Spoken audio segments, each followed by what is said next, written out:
welcome to the Bill and Frantz Show. What's going on? Oh man, it's a great day, I guess. It's guess. kind of cold out here. The sun. You see if we're all wrapped up and everything, because it's considered wintertime now. I'm sure, right? It's not that bad. Okay. Well, I guess to each his own, I guess. But yeah, man, it's good. What's going on with you? How you doing, Kate? Good. It's nice to join you guys out in our backyard. Glad to have you here. Cool. So today we'd like to talk about some of the things you've been doing right here in our backyard, such as you built a shed of sorts. I did. I built a shed. We had needed a shed to put our stuff in, not a lot of stuff. And one of the things that I like to do is reuse stuff, junk, things that are going to end up getting thrown out. So I'd been noticing that a lot of people are redoing their houses in our neighborhood, and so they take these old doors that they weren't using anymore and just leave them out in the alley, and some of them are really kind of beautiful. So I started collecting doors, and I made a shed just out of pretty much 4 doors that are all recycled and some other little parts of recycled materials that we had around. So I made this shed all out of stuff that already existed and would have ended up in a landfill. See that? Some other people's trash is other people's treasure. That's right. That's right. You know, and Kate did a good job. I mean, she painted the doors just bright yellow and orange, just real nice. The squirrels love it. So what did the in construction entail? Were all the doors the same? Were they different? How'd that all work? Well, I'd seen a couple things on the internet where people would try to do this, usually bigger, usually like 6 or 8 doors or something. But I didn't have a lot of space, didn't have a lot of stuff, so I just built sort of what used to be a phone booth, essentially. So I got 2 doors that were solid and 2 doors that had windows on them. And originally I was going to put the one with the windows in the front, which is usually what people do. But then I thought, well, that's just people looking at our junk. So to speak. You don't want that in your yard. I mean, that's too much. So I decided to put the windows on the side so you can get light in, but so that way the back is solid and I could put in shelving, and the front is solid so I can hang things on the inside, and also so that you can't see my junk in my yard. It looks really good too. You did a really good job. Very creative. Kate is very creative. And not only that, she's putting other things, art, inside the yard. You know, she's placing art like Picasso, like in her yard. Yeah. Okay. So another thing I did is I wanted to put some sculptures around. So again, I found something that somebody was throwing out, which was an old rocking chair that had this swoopy bit in the bottom, and the rest of it was kind of busted up, but the swoopy bit was still in good shape. So I ripped it out and painted it and put it on a pedestal. And I'm not really that handy, so anybody who's watching this, I would just encourage you to try stuff. I mean, I put this shed together without really knowing that much about it. I looked up some stuff on the internet, and I asked a couple people for help to hang it, hinges and stuff. But other than that, just see what's around and be creative, and don't worry that it's going to look different than other people's plastic crap, because you don't want their plastic crap anyway. That's right. So I'm definitely, during the course of the show, we're going to go view Kate Costco art. Okay? You can get all the Picassos you want. So maybe let's do some of that visitation, and we'll be back in a second. Hi, I'm Kate, and this is the shed that I built out of all recycled materials or repurposed materials that I found around St. Louis in our alleys and other places. It's made out of 4 doors, 2 of which are solid and 2 of which have windows in the side. And I just pretty much nailed them together. I made a little foundation for them and then put in some shelving so it could hold all our stuff. Billy's been raking. It's very nice. So you can see there, these guys have the windows in it for some light. I made the roof out of some leftover material that we had from building a really big roof for our patio cover. But again, it was some stuff that I had left over. And I took all the hardware that was on the doors off, and then I rehinged them. And I hinged this into the inside of this other door by cutting that out with a friend of mine.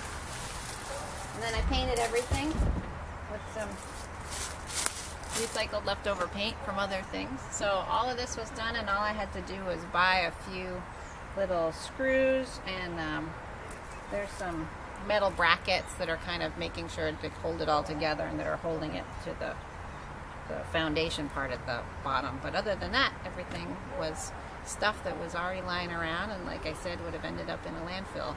And I think it's very beautiful. Several people thought that I should make it look like a TARDIS, but I am not. Despite being a huge nerd, I am not a Doctor Who nerd. So I just went with something that would be nice and colorful and bright all through the winter in our garden. And we're going to see how it makes it through the winter.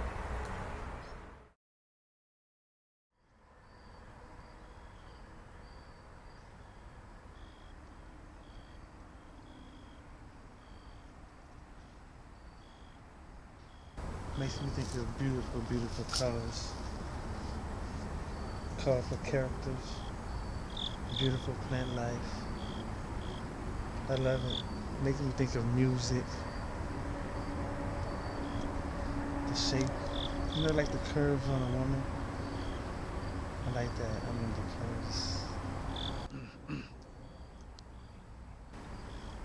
Alice in Wonderland.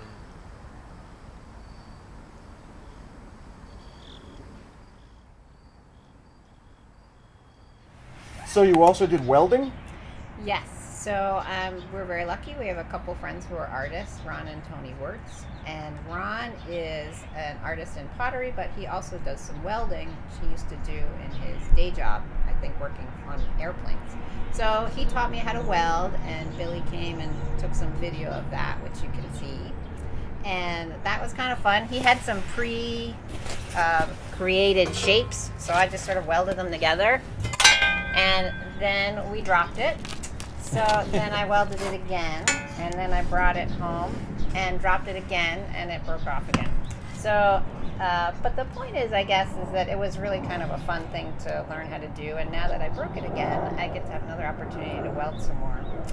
And it wasn't scary. I thought it was going to be scary because I see people weld and there's sparks and shooting around and Lots of sparks. It really wasn't. It was tricky. It's hard to do neatly, and my welds are totally not neat.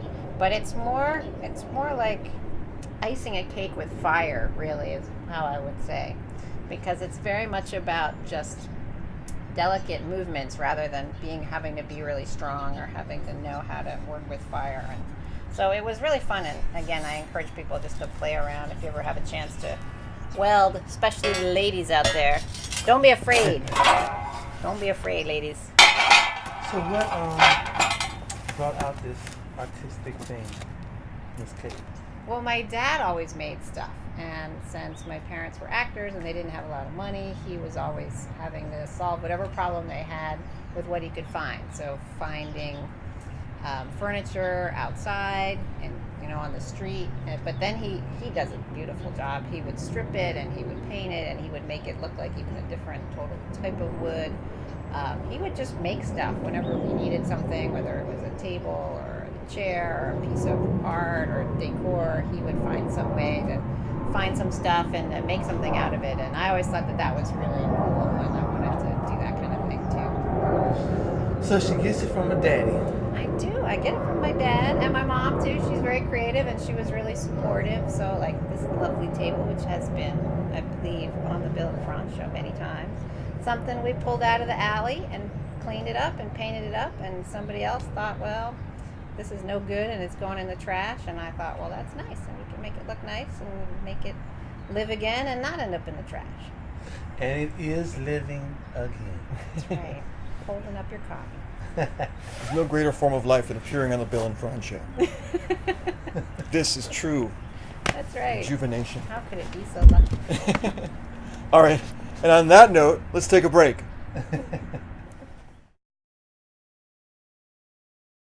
Hi, I'm Ron. I was just showing Kate how to weld, and she did a very great job. She made herself a piece of artwork, and it'll be up for sale in about 6 months. I'm going for the top bidder. And that's what happens when you go in circles. This is a little bit too heavy, but this is how I did before that. But you can see how it welds So metal. this is spitting out solder, basically. Right. Oh, This is what they okay. call wire feed. So you just kind of roll it. And a lot of times if it's a plate like this, you'll just touch it here and will a little gap, little piece there to hold it like. And a little piece here to hold it, and a little piece here to hold it. Then you go back and do the whole thing. Just pull the trigger. Get it about a 1/4 inch away. Pull the trigger and then start.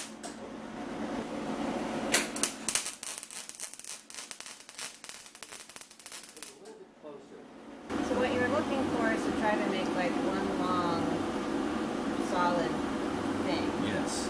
But you can't just do one long, You solid can't go thing. like that. You can't do that. You gotta keep have to going like do that.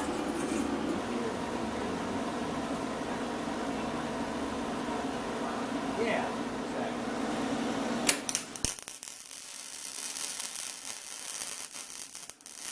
Like this. Yeah. You want to turn a little bit. Oh, okay.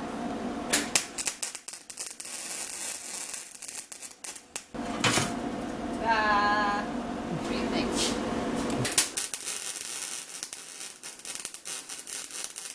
These two things were gonna have a baby. How would they do it? I want it to be there. I think I want it to be higher up.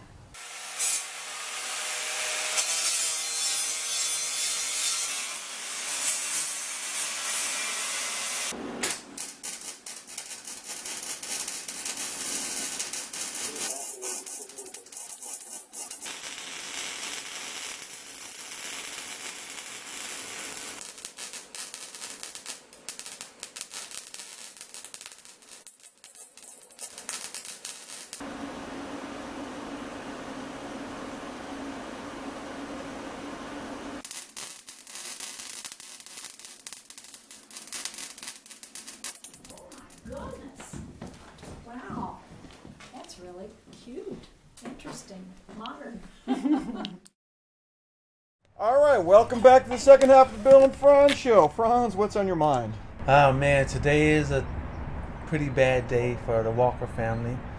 Paul Walker, a movie star, for the last 10 years he's been doing Fast and Furious, died this past Saturday in a car accident. His red Porsche blew up and he died instantly. Really? Yeah. I hadn't heard about this. So this guy who's in these movies about driving really fast Right. was actually. Well, see, they say that he wasn't driving; somebody else was driving, Oh. and they lost control of the car. But there are speculations that they were speeding. They were driving fast They were driving and pretty fast. furiously and Right, but the guy, and now if Paul was driving, maybe I'm not saying that because he does action movies, but I do know that when they do those type of movies, they got to go train for that type of driving, you know, to learn how to drive. So I don't know if it would have been benefit if it would have been a different outcome if he was driving, but the person that was driving lost control. We also didn't know, I mean, when they're shooting movies, it's sort of a controlled environment, and they were out in the real world, so. Yeah. well, right. these days you don't even know if they're doing the actual driving or some Right. professional stunt drivers Yeah. doing it. But well, that's really sad. Sad. On the, I don't know, I want to say on the other hand, I mean, it's always sad when somebody dies, but some of these movies, I wonder, people watch these things and think, oh, that seems fun. I'm going to drive like a maniac around town and think, nothing's going to happen to me, but guess what? Yeah. I'm definitely going to be praying for his family because I know they say he was a good guy too. They say he was one of those actors that normal people can talk to. And he was cool. You know? He man wasn't of the like, people? no, Right. no He time was for like you." they say he was so humble. Uh-huh. Have you ever heard of Hollywood star with the word humble? It happens. So you have any good news for us, Franz? Well, Paul, man, we miss you. Take it easy up there and do your thing up there, man. Do your thing up there. Drive those cars. All right. Drive around in the clouds. Okay. Fast as you want. Right, that's right.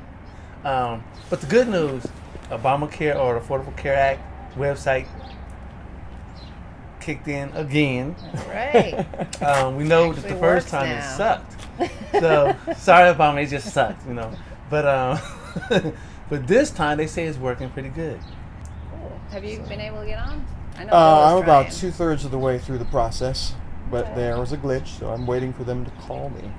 Okay, well, hey. I'm going to be going on there to get my health care from that site too, so I'm looking forward to it. Hopefully it works. Obama, hey, you had your first chance kind of sucked, and we gave you a second chance. So we'll see how this pans out in the next 2 weeks, a week or two. Yeah, Couple months. I guess it depends when you need your insurance. I'm going with months. Months. If you something like need new health care by next year, if you need it to start, like on January 1st, you have to do it within the next couple weeks. But like my insurance runs out at the beginning of February, so I just need to make sure that I can sign up before February. Okay. So it kind of depends. And the whole window goes until March. So March. But again, it depends on if you have insurance right now, when it runs out, so that you can not have a gap in your insurance. If you don't have any insurance and you're just like, I need some insurance, I think you have until like March. Till March. Okay.